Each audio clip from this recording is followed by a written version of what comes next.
Hey everyone, welcome back to Drew Tutorial. If you're new here, special welcome. In this video, I'm going to show you how to turn on active status on Instagram. So if you want people to see when you're online on Instagram, you can turn on your active status back on. So open the Instagram app. Next, tap your profile picture in the bottom right corner.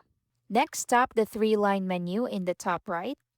Next, scroll down until you see how others can interact with you. So once you're here, tap Messages and Story Replies.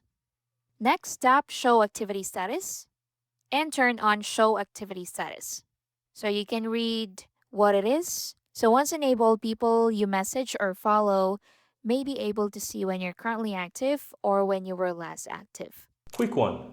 If you're finding this tutorial helpful, my team and I publish simply and easy to understand step-by-step tutorial daily. And I'd really appreciate if you hit that subscribe button to support our channel and of course so that you'll never miss out when we release videos just like this one every single day.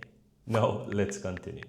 So if you don't see the exact same menu names, Instagram may have moved the settings slightly depending on your app version.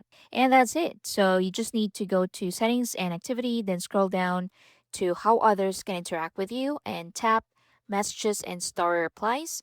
Then tap show activity status and just turn it on. And that's it. Thank you for watching.